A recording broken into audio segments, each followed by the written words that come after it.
The Soviet Union was a superpower built on its military might, and at the heart of its global influence was its infantry.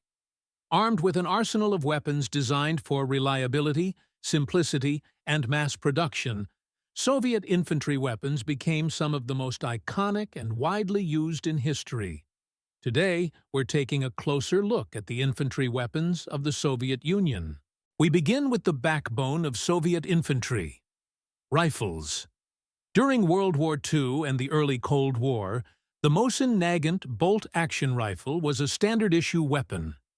Chambered in 7.62 by 54 mm R, it was robust and accurate, especially when equipped with a PU scope for sniper roles. In the post-war era, the Soviets introduced the SKS, a semi-automatic rifle also chambered in 7.62 by 39 mm. It was reliable and well-suited for infantry, but its reign was short-lived. That's because the AK-47 arrived in 1947, revolutionizing infantry warfare. Designed by Mikhail Kalashnikov, the AK-47 was rugged, easy to use, and ideal for mass production. It became the standard rifle for Soviet forces and a symbol of global revolutionary movements. Later, the AKM, a modernized version, improved on the original design with lighter materials. Before the AK-47 dominated the battlefield, the Soviets relied heavily on submachine guns. The PPSH-41, nicknamed the burp gun, was a rapid-firing submachine gun chambered in 7.62 by 25 mm Tokarev. Its drum magazine held up to 71 rounds, making it deadly in close-quarters combat. Lighter and more compact, the PPS-43 became a favorite among paratroopers and tank crews.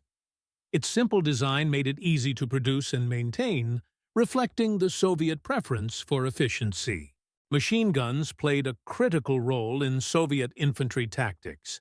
The DP-28, nicknamed the Record Player for its distinctive pan magazine, served as the squad light machine gun during World War II and beyond.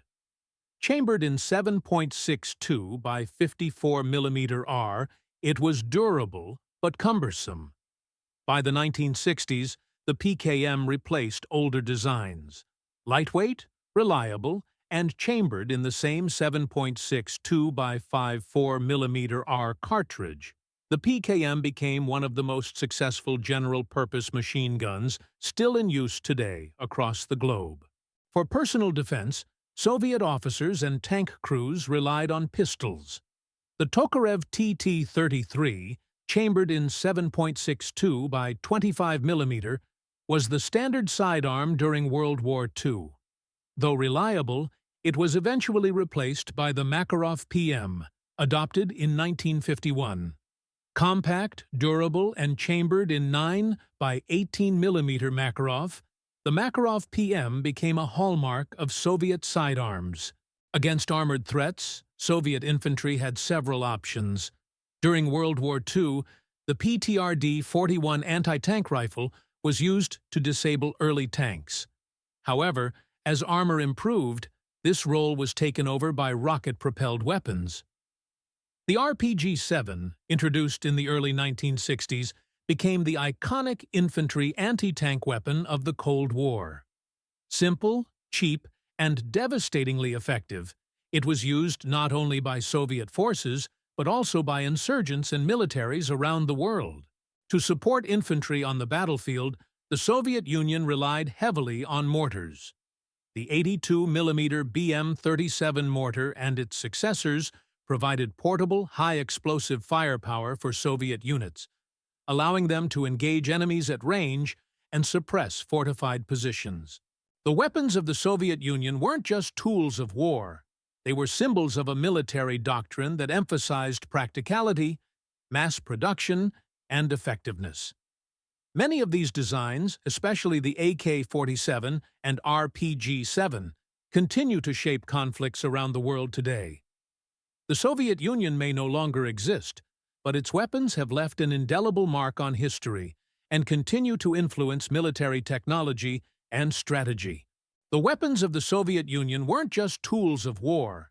They were symbols of a military doctrine that emphasized practicality, mass production, and effectiveness.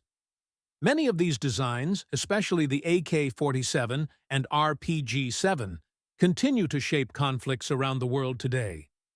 The Soviet Union may no longer exist, but its weapons have left an indelible mark on history and continue to influence military technology and strategy. That's our look at the infantry weapons of the Soviet Union. Which one do you think is the most influential? Let us know in the comments below. Don't forget to like, subscribe, and hit the bell icon for more history and military insights. Thanks for watching, and we'll see you in the next video.